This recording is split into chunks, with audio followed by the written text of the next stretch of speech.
नमस्कार बच्चों, मैं प्रियंका माथुर राजस्थान सरकार और वेदांता के CSR इनिशिएटिव ई कक्षा में आप सभी का स्वागत करती हूं और हमारे टेक्निकल पार्टनर है मिशन ज्ञान।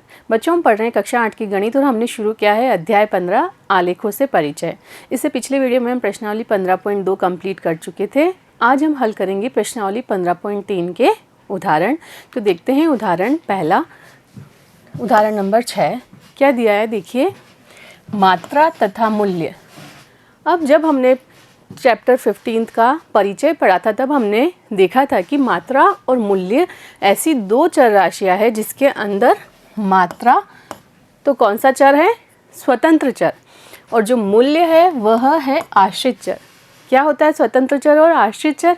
यहाँ पर ये देखिए पेट्रोल की मात्राएं हैं, तो हम जितना पेट्रोल की मात्रा लेना चाहें हम ले सकते हैं, ये स्वतंत्र चर है। तो जैसे जैसे पेट्रोल की मात्रा बढ़ेगी तो हमको जो मूल्य देना होगा वह भी क्या होता जाएगा, बढ़ता जाएगा। तो यह जो पेट्रोल का मूल्य है वह मात्रा पर आश्रित है, तो इसका मतलब जो पेट्रोल का मूल्य है वह होगा आश्रित चर। तो इन दोनों के बीच में आपको ग्राफ बनाना है। तो यहाँ हम ये समझ चुके हैं कि इस तरह की जो राशियाँ होती है जिसमें एक तो स्वतंत्र चर होता है और एक आश्रित चर होता है, उनके ग्राफ आते हैं रेखिक आलेख। तो हमको यही रेखिक आलेख इस दी गई टेबल के लिए बनाना है। तो इसमें क्या दिया गया है देखते हैं। इसमें दिया है पेट्रोल की मात्रा लीटर में, 10 लीटर पेट्रोल का मूल्य दिया है रुपयों में 500 रुपये। पेट्रोल की मात्रा बढ़ गई, 15 लीटर पेट्रोल लिया तो मूल्य कितना चुकाना पड़ रहा है, 750 रुपये। और पेट्रोल की मात्रा बढ़ गई, 20 लीटर लिया तो कितना मूल्य हो गया, 1000 रुपये। और पेट्रोल की मात्रा बढ़ गई 25 लीटर तो मूल्य कितना चुकाना हो रहा है, 1250 रुपये। तो ये सारणी आपको ग्राफ द्वारा प्रदर्शित करनी है। तो देखते हैं हम इसका ग्राफ पेपर पर आपको सबसे पहले एक्स अक्ष बनाना होता है, ये बना लिया एक्स अक्ष, और बनाना होता है वाई अक्ष, ये बना लिया वाई अक्ष। और एक्स अक्ष और वाई अक्ष जहाँ कटते हैं वह होता है मूल बिंदु, और मूल बिंदु के निर्देशांक होते हैं 0 0, ये हम जानते हैं। अब हमको सबसे पहला काम करना होता है पैमाना मानना होता है। तो पैमाना हम कैसे मानेंगे, तो इस आंकड़ों को देखकर मानेंगे। एक्स अक्ष पर हम ले रहे हैं जो स्वतंत्र चर है। स्वतंत्र चर क्या है, पेट्रोल की मात्रा। तो पेट्रोल की मात्रा को हम ले रहे हैं एक्स अक्ष पर। क्लियर? अब एक्स अक्ष पर पैमाना मानना होगा। तो ये आंकड़े देखिए कैसे हैं, 10, 15, 20, 25। तो एक खाना बराबर 1 लीटर लेके कर सकते हैं हम। कैसे, देखिए यहाँ हो जाएगा पेट्रोल की मात्रा, पेट्रोल की मात्रा कौन से अक्ष पे ले रहे हैं हम, एक्स अक्ष पर। लीटर में दी गई है, पैमाना माना 1 इकाई बराबर 1 लीटर। तो यहाँ आ जाएगा 1, 2, 3, 4, 5, 6, 7, 8, 9, 10, 11, 12, 13, 14, 15, 16, 17, 18, 19, कितने लीटर है, 25 तक। तो 25 तक हमको लिखना होगा, 20, 21, 22, 23, 24 और ये 25 लीटर। क्लियर? तो एक्स अक्ष पर पैमाना क्या लिया है हमने, यहाँ पैमाना लिखना होगा आपको। पैमाना एक्स अक्ष पर क्या लिया है हमने, 1 इकाई। एक खाना मतलब 1 इकाई बराबर ले रहे हैं हम 1 लीटर। क्लियर? अब वाई अक्ष पर हमने क्या लिया है, पेट्रोल का मूल्य। तो यहाँ हम लिख देते हैं पेट्रोल का मूल्य, रुपयों में ही दिया गया है। क्लियर? अब यहाँ पर क्या पैमाना लें, 500, 750, 1000, 1250। तो 2 खाने बराबर 100 लेके करते हैं हम, देखते हैं आ रहा है या नहीं पूरा ग्राफ पर। तो ये 2 खाने बराबर 100, तो यहाँ आ जाएगा 100। 2 खाने बराबर आगे का 100, तो 100 के बाद क्या आ जाएगा, 200। 200 के बाद 300, 300 के बाद 400, 400 के बाद 500, 500 के बाद 600, 600 के बाद 700, फिर क्या आएगा 800, फिर क्या आएगा 1000, फिर 1200, 100 का गैप लेके चल रहे हैं हम। 100, 200, 300, 400, 500, 600, 700, 800 और फिर आएगा यहाँ पर, ये गलत है, 900 और फिर आएगा यहाँ पर 1000 और फिर 2 खाने बाद आएगा 1100। 100 का अंतर लेके चल रहे हैं, तो यहाँ पर आ गया 800, 900, 1000, 1100, फिर आया 1200 और फिर 2 खाने बाद आ गया 1300। ये क्लियर है? कहाँ तक करना है हमको? 1250 तक। तो ये 1300 तक सही है, पूरा ग्राफ में आ गया। तो हमने यहाँ पर y अक्ष पर क्या पैमाना लिया? 2 इकाई बराबर 100 रुपये। क्लियर? 2 इकाई बराबर हमने लिया है 100 रुपये। तो यहाँ पर 0 था तो यहाँ 2 खाने बाद 100 हो गया, फिर 200, 300, 400, 500, 600, 700, 800, 900, 1000, 1100, 1200, 1300। क्लियर है? यहाँ ये पैमाना समझ में आया। पैमाने के बाद ये संख्याएं कैसे निरूपित करी ये भी समझ में आ गया। अब हम लगाएंगे पॉइंट। तो 10 लीटर पेट्रोल का मूल्य दिया है आपको 500 रुपये। तो 10 रुपये कहाँ पर है? ये रहा। 10 लीटर कहाँ पर है? यहाँ पर लीटर है, पेट्रोल की मात्रा लीटर में ली गई है। तो 10 लीटर यहाँ पर है। इसकी रेखा को हम आगे बढ़ाते हैं। इसका मूल्य कितना दिया गया है? 500 रुपये। तो 500 की रेखा कहाँ है? ये रही 500। इसको हमने आगे बढ़ाया और यहाँ से इसको आगे बढ़ा रहे हैं 10 लीटर वाले को। ये दोनों जहाँ पर कट रहे हैं वो हमारा अभीष्ट बिंदु होगा ग्राफ का। क्लियर है? अगला पॉइंट देखते हैं। 15 पे 750। ये रहा 15 लीटर का है। ये 13, 14, 15। तो 15 की लाइन को हमने बढ़ाया आगे और इसका मूल्य है, देखिए 750। 750 का आएगा, ये 700 है और ये 800 है। तो इसका जो बीच वाला खाना है ये किसको प्रदर्शित करेगा? 750 रुपये को। तो इस लाइन को हमने आगे बढ़ा दिया और यहाँ से ये वाली लाइन आगे आई है। कौन सी वाली? 15 लीटर पेट्रोल वाली। ये जहाँ दोनों कट रहे हैं वो हमारा अभीष्ट बिंदु हो गया। क्लियर है? आगे वाला पॉइंट देखते हैं। 20 पे 1000। 20 लीटर कहाँ पर है? ये 19, ये 20 और इसका मूल्य कितना है? 1000। 1000 वाली रेखा कहाँ है? ये रही 1000 की रेखा, ये वाली 20 लीटर पेट्रोल की रेखा और ये 20 लीटर का मूल्य 1000 रुपये। तो ये 1000 वाली रेखा, ये दोनों कट रहे हैं वो हमको अपना अभीष्ट बिंदु मिल जाएगा। आगे देखते हैं। 25 लीटर का मूल्य 1250। तो 25 लीटर ये रहा लास्ट वाला। इसको हमने आगे बढ़ाया। आप स्केल से बनाएंगे तो बिल्कुल सीधी रेखाएं खींचेंगे और इसका मूल्य है 1250। कहाँ है 1250? ये 1200 और 1300 के बीच में क्या आएगा? 1250। क्लियर है? तो ये रेखा हमने आगे बढ़ा दी 1250 वाली। ये दोनों जहाँ पर कट रही है वो हमारा अभीष्ट बिंदु आएगा, ये वाला। क्लियर? सारे बिंदु हमने अंकित कर दिए। अब क्या करते हैं? इन सभी बिंदुओं को स्केल की सहायता से मिलाएंगे। तो मिलाते हैं हम।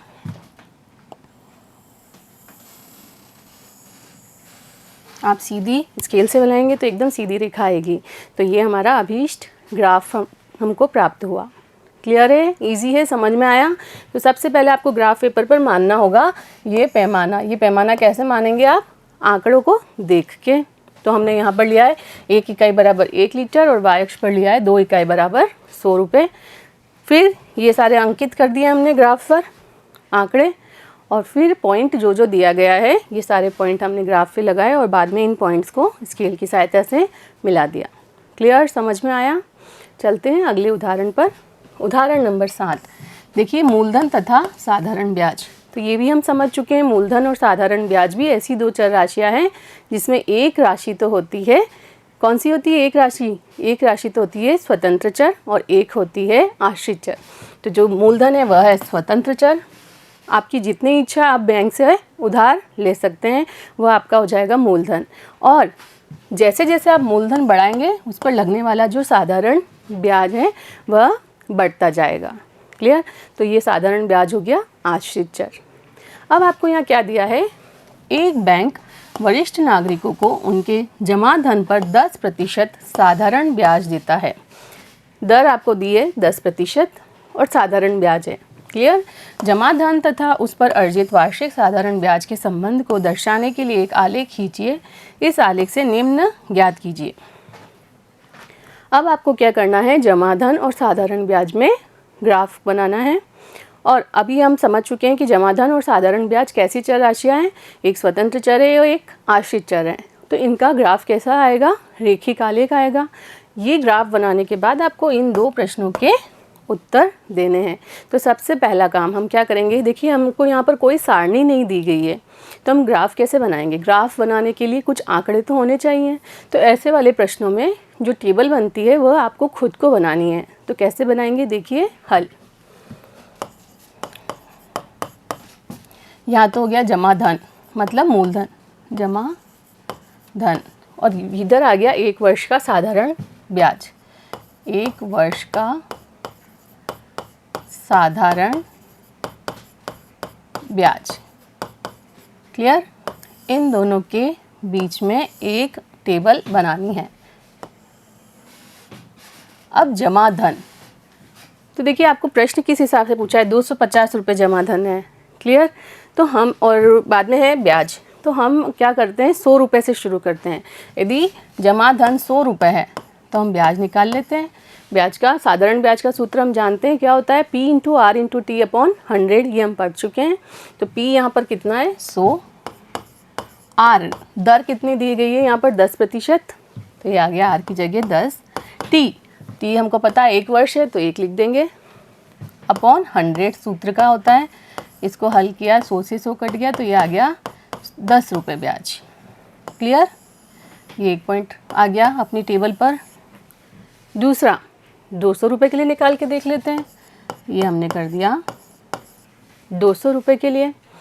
ब्याज निकालना है तो क्या करते हैं, P की जगह 200 हो गया, R 10% ब्याज दर है, समय 1 वर्ष ही है, बटा 100 सूत्र का है। ये 2 0 से 2 0 कट गए, तो 2 × 10 20 रुपये।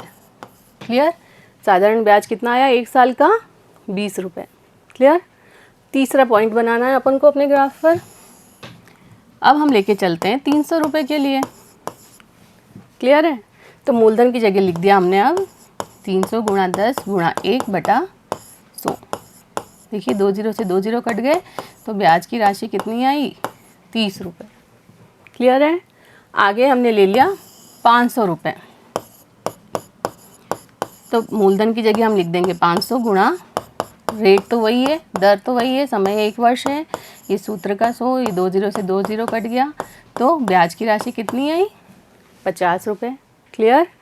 चौथा और लास्ट, 5वां और लास्ट कौन सा ले लेते हैं, ₹1000। तो 1000 के मूलधन की जगह लिख दिया हमने 1000 × 10 × 1 बटा 100। ये देखिए 2 0 से 2 0 कट गया, तो कितना ब्याज मिलेगा, 100 रुपये। क्लियर है। ये टेबल कैसे बनानी है समझ में आ गया, इजी है। अब इन सारे पॉइंट्स को हम ग्राफ पर अंकित करेंगे। अब हम ये भी समझ चुके हैं कि जो जमा धन है या जो मूलधन है वह होता है स्वतंत्र चर, तो इसको ले लेंगे हम x अक्ष पर, और जो साधारण ब्याज है वह है आश्रित चर। जैसे जैसे मूलधन बढ़ता जाएगा साधारण ब्याज भी बढ़ता जाएगा। तो ये हो गया आश्रित चर। आश्रित चर को हम ले लेते हैं y अक्ष पर। क्लियर। तो देखते हैं ग्राफ, ये हमारे पास ग्राफ है। x अक्ष पर हम क्या ले रहे हैं, जमा धन, तो ये हमने ले लिया जमा धन x अक्ष पर। अब इसका पैमाना कैसा मानना है, देखिए 100, 200, 300, 500, 1000, तो 2 इकाई बराबर 100 रुपये लेके देखते हैं हम आ रहा है क्या पूरा ग्राफ पर। तो ये 2 इकाई बराबर 100 रुपये, फिर आगे आ जाएगा 2 इकाई बाद 200, 300, 400, कितना है ये 400, 500, 600। देखिए 100, 200, 300, 400, 500, 600, फिर 2 खाने बराबर कितना हो जाएगा, ये आप यहाँ पर खानों को अंकित भी करते जाएंगे। ये 600 का खाना, अब 2 खाने छोड़ के आ जाएगा 700, फिर 2 खाने छोड़ के आ जाएगा 800, फिर 2 खाने छोड़ के आ जाएगा 900, फिर 2 खाने छोड़ के आ जाएगा 1000। तो हमको 1000 तक ही चाहिए था, तो आ गया ये हमारे ग्राफ पे। तो हम यहाँ पैमाना लिख देते हैं कि हमने क्या माना है, पैमाना x अक्ष पर क्या मान के चल रहे हैं हम, 2 इकाई, 2 खाने मतलब 2 इकाई बराबर 100 रुपये। क्लियर है। अब y अक्ष पर हमको लेना है साधारण ब्याज, तो यहाँ लिख देते हैं साधारण ब्याज y अक्ष पर, रुपए में ही है सब। अब देखते हैं कैसी संख्याएं, 10, 20, 30, 40, 50 इस तरह की संख्याएं। तो 2 इकाई बराबर 10 रुपये लेके चलते हैं हम। आ रहा है क्या? यहाँ आ जाएगा 10, 20, 30, 40, 50, 60, 70, 80, 90, 100। देखिए कहाँ तक है, 100 तक ही है। तो इतना काफ़ी है लिखना। और हमने क्या पैमाना माना है? y अक्ष पर 2 इकाई बराबर 10 रुपये, यही माना है हमने। 10 रुपये बढ़ रहा है, 10, 20, 30, 40, 50, 60, 70, 80, 90, 100। अब हम लगाते हैं पॉइंट। तो देखिए जमा धन जब 100 रुपये था तो ब्याज 10 रुपये। तो 100 कहाँ है? देखिए ये रहा 100। तो जमा धन जब 100 रुपये था, ये रहा 100, तब ब्याज था 10 रुपये। ये आप स्केल से खींचेंगे तो एकदम एग्जैक्ट लाइन खींचनी है जहाँ ये मिल रहे हैं। वो एक पहला पॉइंट आ गया हमारा। आगे है 200 पे 20 रुपये। ये रही 200 की लाइन, 200 पे ये रहा 20 रुपये। आगे बढ़ाया, जहाँ ये कट रहे हैं वो हमारा पॉइंट आ गया। आगे है 300 पे 30 रुपये। ये रही 300 की लाइन कहाँ है, और इस पर 30 रुपये। ये जहाँ कटा वो तीसरा पॉइंट आ गया। अगला पॉइंट है 500 पे 50 रुपये। तो ये रहा 500 की लाइन, 50 रुपये कहाँ है? ये रहे, कहाँ मिल रहे हैं ये देखिए, यहाँ ये वाला पॉइंट आ गया हमारा ग्राफ बिंदु। और 1000 पे 100 रुपये, 1000 की लाइन ये रही, ये 1000 की लाइन। 100 की लाइन कहाँ है? ये रही 90 के बाद 100। आपको सीधी खींचनी है स्केल से। ये आ गया हमारा अभीष्ट बिंदु। क्लियर है? अब क्या करते हैं, हम सभी बिंदुओं को स्केल की सहायता से मिला देते हैं। तो यह देखिए, आप स्केल से मिलाएंगे तो एकदम सीधी रेखा आएगी आपकी, क्योंकि कौन सा ग्राफ आता है? रेखिक आलेख आता है। तो ये हमको ग्राफ प्राप्त हुआ। क्लियर है? ग्राफ मिलने के बाद आपको कुछ प्रश्न पूछे गए हैं, ए और बी, उनके आपको जवाब देने हैं। ए में क्या पूछा है? ₹250 जमा करने पर प्राप्त ब्याज। तो ₹250 कहाँ पर आएगा? इस अक्ष पर देखेंगे हम जमा धन। तो 250 कहाँ आएगा? 250, 200 और 300 के बीच में। तो ये है 250। क्लियर है? तो कितना ब्याज मिलेगा ये देखने के लिए हम क्या करते हैं, इस जो अपने पास ग्राफ आया है उस पर खींचेंगे एक लाइन। ये लाइन जहाँ पे मिल रही है उसको इस तरफ y अक्ष पर आगे बढ़ाएंगे। यहाँ मिल रही है तो इसको हमने आगे बढ़ाया। तो ये कहाँ मिल रही है? 20 और 30 के बीच में। 20 और 30 के बीच में क्या होगा? 25। तो ये रेखा बता रही है 25 रुपये। तो इसका मतलब 250 रुपये जमा करने पर कितना ब्याज मिलेगा? 25 रुपये। तो हम पहले का उत्तर लिख सकते हैं, 250 रुपये जमा करने पर 25 रुपये साधारण ब्याज मिलेगा। कितना ब्याज मिलेगा यही पूछा था, तो 25 रुपये। क्लियर है? इसी का बी पार्ट भी है। देखिए बी पार्ट में क्या है, 70 रुपये ब्याज प्राप्त करने के लिए कितना धन जमा कराना होगा? 70 रुपये ब्याज। तो ब्याज तो हमने लिया है y अक्ष पर। तो देखिए 70 कहाँ आ रहा है? ये रहा 70। तो इसको आगे बढ़ाया हमने। ये ग्राफ को जहाँ पर कट कर रहा है वहाँ से हमने नीचे y अक्ष पर लंब खींच दिया। कितना प्राप्त हुआ ये देखिए, 700 रुपये। तो मतलब आपको बी का, ये ए था, अब बी का उत्तर भी मिल गया कि 70 रुपये ब्याज प्राप्त करने के लिए कितने रुपये? 700 रुपये जमा करने होंगे। 700 रुपये जमा करने होंगे। क्लियर है? इजी समझ में आया? तो सबसे पहले आपने क्या बनाई? ये टेबल बनाई जमा धन और साधारण ब्याज के बीच में, क्योंकि हम साधारण ब्याज का सूत्र जानते हैं P/R/T/100। तो मूलधन आप अलग अलग मानते गए। दर आपको दी गई है 10%। समय 1 वर्ष के लिए निकालना है तो T की जगह 1 आ जाएगा। सूत्र से हम ब्याज का मान निकाल लेंगे तो हमको ये टेबल प्राप्त हुई। इस टेबल से बनाना है हमको ग्राफ। तो पैमाना माना और फिर पॉइंट लगा के ग्राफ प्राप्त हो गया। अब ग्राफ से कुछ प्रश्न पूछे हैं वह हम उत्तर दे सकते हैं। क्लियर है, इजी है, समझ में आ गया। चलते हैं अगले उदाहरण पर। उदाहरण नंबर 8वां। देखिए क्या दिया गया है, समय और दूरी। अब ये भी हम समझ चुके हैं, समय और दूरी भी ऐसी दो चर राशियाँ हैं जिसके अंदर समय तो है स्वतंत्र चर। जैसे कोई कार आप चला रहे हैं तो ये समय आपके हाथ की बात है कि आप 1 घंटा चलाते हैं, 2 घंटा चलाते हैं, 3 घंटा चलाते हैं। तो जैसे जैसे आप अपना समय बढ़ाते हैं वैसे वैसे तय की गई दूरी क्या होती जाती है, बढ़ती जाती है। तो दूरी क्या हो गई, आश्रित चर। क्लियर है।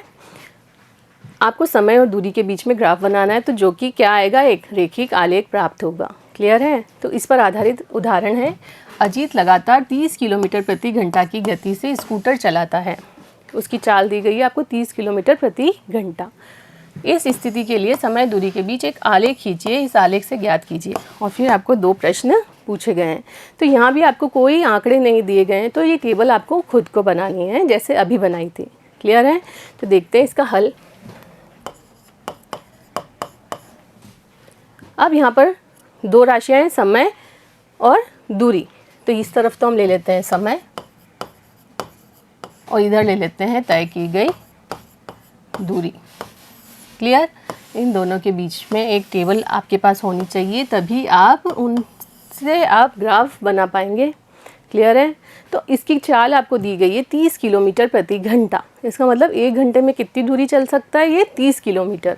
तो समय 1 घंटा है, तब दूरी कितनी है, 30 किलोमीटर। ये है 30 किलोमीटर। क्लियर है।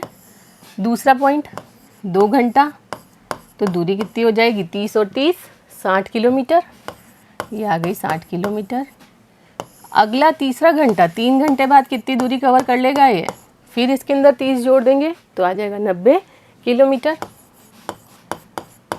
आगे 4 घंटे पर, 4 घंटे में कितनी दूरी कवर कर लेगा, 90 में और 30 जोड़ देंगे तो 120 किलोमीटर आ गया। आगे देखते हैं 5 घंटे, 5 घंटे में कितनी दूरी कवर कर लेगा, तो 120 में और 30 जोड़ देंगे तो आ जाएगा 150 किलोमीटर। ये आ गया 150 किलोमीटर। तो हमारे पास आंकड़े आ गए समय और दूरी के। अब हम इनको ग्राफ पर प्रदर्शित करेंगे। तो देखते हैं, ये हमारे पास एक ग्राफ है। तो हम एक्स अक्ष पर क्या लेते हैं, जो स्वतंत्र चर है, यहाँ पर समय स्वतंत्र चर है। तो एक्स अक्ष पर ले लिया हमने समय और वाई अक्ष पर ले लिया हमने दूरी। किलोमीटर में है, समय घंटे में। अब देखिए घंटे कैसे हैं, 1 2 3 4 5। ठीक है। ग्राफ भी हमारे पास बड़ा है, तो 4 इकाई बराबर 1 घंटा लेके देखते हैं आ रहा है क्या यहाँ पर। तो ये रहा 1 2 3 4, ये 4 खाने हो गए। यहाँ आ गया 1 घंटा, 1 2 3 4, यहाँ आ गया 2 घंटा, 1 2 3 4, यहाँ आ गया 3 घंटा, 1 2 3 4, यहाँ आ गया 4 घंटा, 1 2 3 4, यहाँ आ गए 5 घंटे। तो पूरे 5 घंटे इस ग्राफ पर आ गए। तो हमने यहाँ पर पैमाना लिखना होगा, कौन से अक्ष पर, एक्स अक्ष पर। क्या माना हमने, 4 इकाई बराबर 1 घंटा, 4 इकाई बराबर 1 घंटा। क्लियर। अब हम वाई अक्ष पर क्या ले रहे हैं, दूरी। तो वाई अक्ष पर पैमाना लिखेंगे, वाई अक्ष पर देखिए वाई अक्ष पर दूरी कैसी है, 30 60 90 120 150। तो हम 10 2 खाना बराबर 10 किलोमीटर लेके चलते हैं, देखते हैं आता है क्या। ये 2 खाने बराबर 10 लिए, 10 ये हो गया 20, ये हो गया 30, ये हो गया 40 50 60 70 80 90 100 110 120। कहाँ तक लेना है हमको, 150 तक। तो आ रहा है क्या, 120 130 नहीं आ पा रहा है। तो इसका मतलब हमको अपने पैमाने को थोड़ा छोटा करना होगा। तो अभी हमने क्या लिया था, 2 खाने बराबर 10 किलोमीटर। तो ये नहीं बन पा रहा, तो हम ले लेते हैं 1 खाना बराबर 10 किलोमीटर या 1 इकाई बराबर 10 किलोमीटर। तो ये यहाँ से हटाना होगा, तो इसको यहाँ से हम हटाते हैं।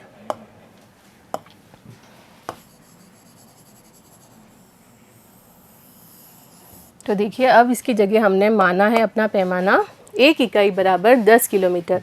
तो यहाँ पर आ गया 10, यहाँ आ गया 20 30 40 50, 60, 70, 80, 90, 100, 110, 120, 130, 140 और ये 150। 150 लास्ट है, ये रहा 150। तो आ गया ये पूरी ग्राफ में। तो अब हमने यहाँ पर क्या लिख देंगे, y अक्ष पर पैमाना 1 इकाई बराबर 10 किलोमीटर। ये समझ में आ गया। पैमाना पहले वाला क्यों गलत हो गया, क्योंकि हमारे पास ग्राफ छोटा पड़ गया था, 150 नहीं दिखा पा रहे थे उसमें, तो हमने अपने पैमाने को कर दिया छोटा। तो पहले हमने माना था 2 इकाई बराबर 10 किलोमीटर, अब हमने ले लिया 1 इकाई बराबर 10 किलोमीटर। क्लियर है। अब पॉइंट लगाते हैं। 1 घंटा 30 किलोमीटर। 1 घंटे पे कहाँ था ये, 30 किलोमीटर। तो 30 किलोमीटर वाली लाइन को आगे बढ़ाया, 1 घंटे वाली लाइन को आगे बढ़ाया, ये जहाँ मिल रहे हैं वो हमारा अभीष्ट बिंदु हो गया। क्लियर है। ये आपको सही से लाइन बनानी है। दूसरा देखिए, 2 घंटा 60 किलोमीटर। ये रहा 2 घंटा, इस पर है 60, ये रही 60 की लाइन। कहाँ मिल रहे हैं, ये रहा, ये हमारा अभीष्ट बिंदु आ गया। 3 घंटा 90 किलोमीटर। ये 3 घंटे वाली लाइन, 90 किलोमीटर, ये 90 किलोमीटर वाली लाइन को आगे बढ़ाया, ये दोनों जहाँ पर मिल रहे हैं ये हमारा अभीष्ट बिंदु आ गया। क्लियर है।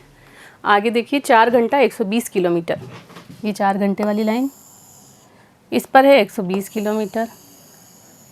कहाँ मिल रहे हैं ये दोनों, यहाँ मिल रहे हैं, तो ये हो गया हमारा अभीष्ट बिंदु। क्लियर। आगे है 5 घंटा 150 किलोमीटर। 5 घंटे की लाइन ये रही।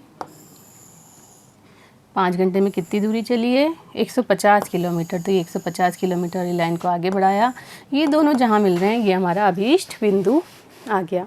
तो इन राशियों का ग्राफ कैसा आता है हम समझ चुके हैं, रेखिक आलेख। तो इनको मिलाते हैं हम, ये मिला दिया। आप स्केल से मिलाएंगे तो बिल्कुल एग्जैक्ट मिलेगा। अब आपसे कुछ प्रश्न पूछे गए हैं। तो देखिए, इसमें पहला प्रश्न क्या पूछा गया है, अजीत को 75 किलोमीटर दूरी तय करने में लगने वाला समय आपको बताना है। तो देखते हैं 75 किलोमीटर दूरी कहाँ है, दूरी कहाँ है, y अक्ष पर। 75 कहाँ आ रहा है वो देखते हैं। तो 70 और 80 के बीच में क्या आएगा, 75 आएगा। देखिए कैसे, ये 70 की लाइन, ये 80 की लाइन। 75 कहाँ आएगा, 70 के बाद और 80 से पहले। तो यहाँ बीच में आपको एक थोड़ी हल्की मोटी रेखा दिखाई देगी, वो होगी 75 की। क्लियर है। तो यहाँ पर देखिए 75 कहाँ है, 70 और 80 के बीच में ये, तो ये हो गई 75 किलोमीटर। तो यही पूछा है आपसे कि 75 किलोमीटर दूरी तय करने में कितना समय लगेगा। तो इस 75 वाली लाइन को हमने बढ़ाया आगे, डैश डैश करके बढ़ाना आप। क्लियर है। ये जहाँ पर ग्राफ को काट रहे हैं वहाँ से हम एक्स अक्ष पर लंब डालते हैं। तो ये कहाँ पर आ रहा है, 2 और 3 के बीच में। तो 2 और 3 के बीच में 4 खाने हैं और 1 इकाई मतलब 1 घंटा प्रदर्शित कर रही है। ये 4 खाने 1 घंटे को प्रदर्शित कर रहे हैं। तो यहाँ पर आ रहा है 2 खाने पर, 2 और 3 के बीच में।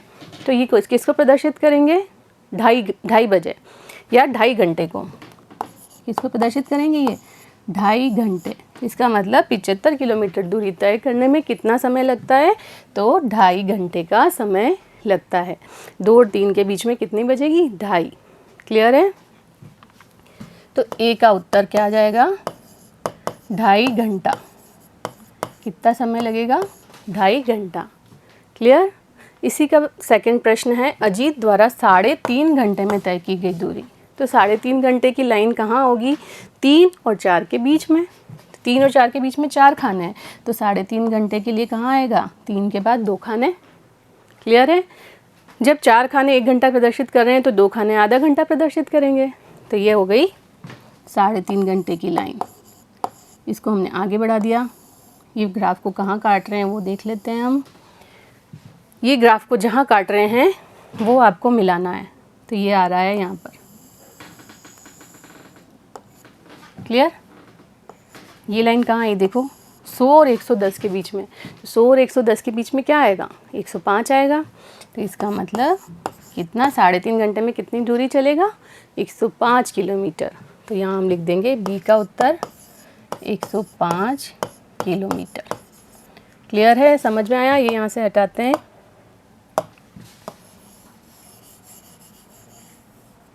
तो इस बी का उत्तर क्या आया, 105 किलोमीटर। तो 3.5 घंटे में तय की गई दूरी होगी 105 किलोमीटर। क्लियर है, समझ में आए ये सारे उदाहरण? तो अगले वीडियो में मिलते हैं हम प्रश्नावली के प्रश्नों के साथ। तब तक जुड़े रहिए। धन्यवाद।